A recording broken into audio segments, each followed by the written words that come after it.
The email arrived in my inbox on a chilly October morning, sent from an address I didn't recognize. The subject line read, "An invitation to the unknown." I hesitated for a moment before opening it. The email was brief, almost cryptic. "Dear your name. You have been selected to participate in an exclusive event. Join us at the abandoned Hawthorne Manor this Halloween. Discover the secrets that lie within its walls. Sincerely, the Whispering Shadows Society." A shiver ran down my spine as I read the message. The Hawthorne Manor was infamous in our town, known for its dark history and eerie tales. It had been abandoned for decades, its decaying facade a stark reminder of the tragedies that had befallen its previous occupants.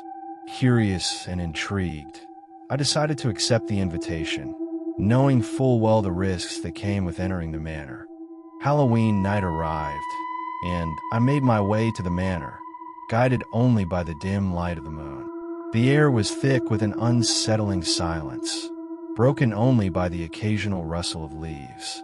As I approached the grand, iron gates, I could see the manor looming ahead, its silhouette casting a menacing shadow. The gates creaked open as if on cue, inviting me to step inside. I took a deep breath and crossed the threshold, the gravel crunching beneath my feet. The front door was ajar, and I pushed it open with a sense of trepidation. The interior was just as I had imagined, dusty and dilapidated, with cobwebs hanging from every corner. A group of people had already gathered in the grand foyer, all of them wearing masks that concealed their identities. They turned to look at me as I entered, their eyes glinting with curiosity and something else, something darker. A tall figure, dressed in a long, black cloak, stepped forward and extended a hand. "Welcome," he said, his voice low and resonant. "I'm the Keeper. You are about to embark on a journey unlike any other." The Keeper led us into a dimly lit room where a large, round table stood at the center. On the table lay an ancient-looking book, its cover adorned with strange symbols. The air was thick with anticipation as the Keeper opened the book and began to read aloud. "We are gathered here tonight to uncover the secrets of Hawthorne Manor," he intoned. "Each of you will play a role in this game of shadows. Only those who possess true courage will uncover the truth." We were each handed a small, silver key and instructed to explore the manor in search of clues. The Keeper warned us to be vigilant, as the spirits of the manor were known to be restless. With that, we dispersed, our footsteps echoing through the empty halls. I found myself drawn to a grand staircase that spiraled upward into the darkness. As I ascended, I couldn't shake the feeling of being watched. My heart pounded in my chest as I reached the top and stepped into a dimly lit corridor. The air was cold, and the walls seemed to close in around me. Suddenly, a soft whisper echoed through the hall. I turned, but there was no one there. The whisper grew louder, more insistent, and I felt a cold breath on the back of my neck. I spun around, my eyes searching the shadows for any sign of movement. "Who's there?" I called out, my voice trembling. There was no response, only the chilling whisper that seemed to come from everywhere and nowhere at once. I hurried down the corridor, my steps quickening as the whispers grew louder. I reached a door at the end of the hall and fumbled with the key, my hands shaking. The door swung open, and I stepped into a small, candlelit room. The whispers ceased abruptly, leaving an eerie silence in their wake. I took a deep breath and glanced around the room. It was sparsely furnished, with a single chair and a large, ornate mirror hanging on the wall. The mirror seemed to draw me in, its surface shimmering in the candlelight.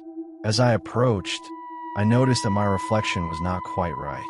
It was darker, almost shadowy, and there was something off about the way it moved. I reached out to touch the glass, and my reflection did the same.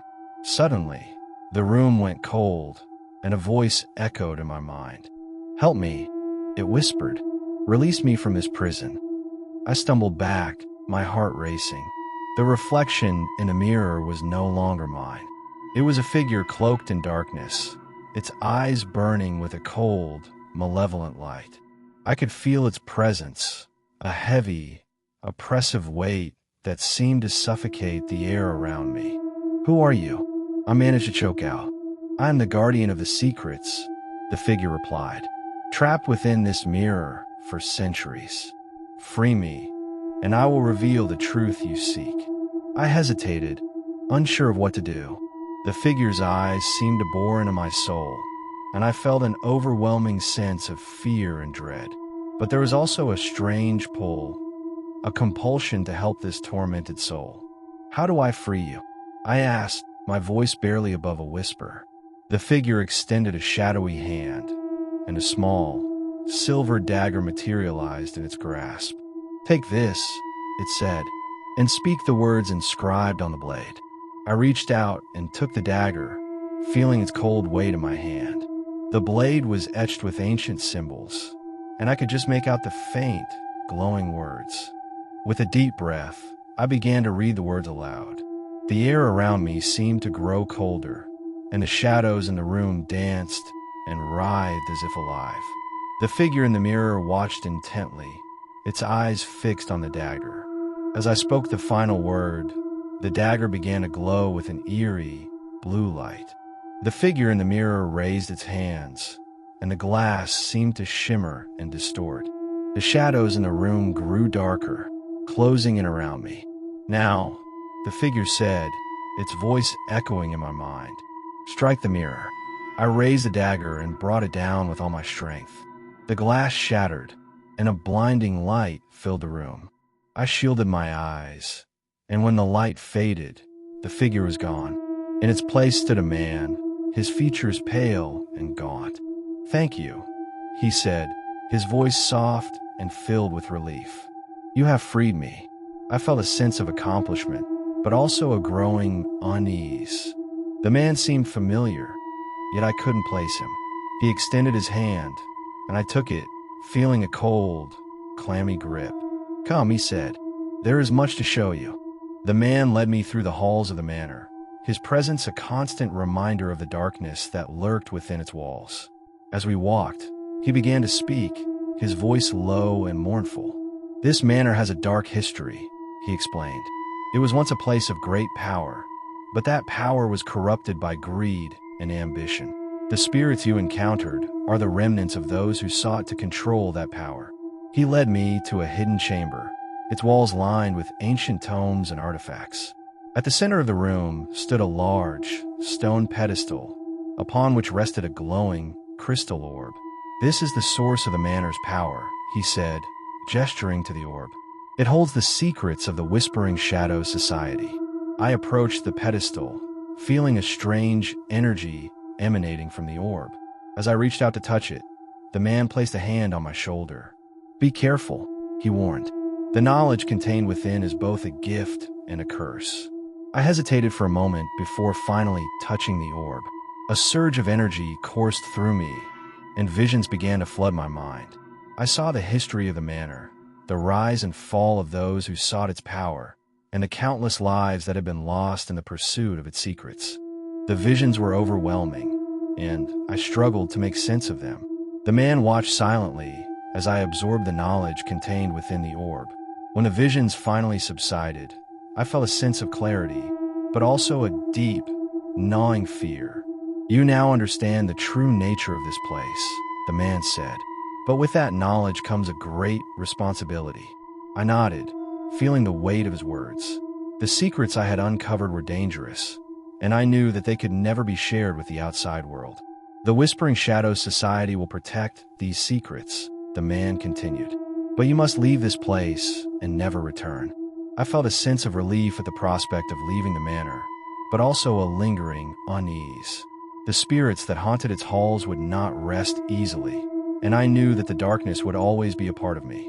The man led me back to the entrance of the manor, his presence a comforting reminder that I was not alone. As we reached the front door, he handed me a small, silver key. "Take this," he said. "It is a symbol of your connection to the Whispering Shadows Society. Keep it safe, and remember the lessons you have learned here."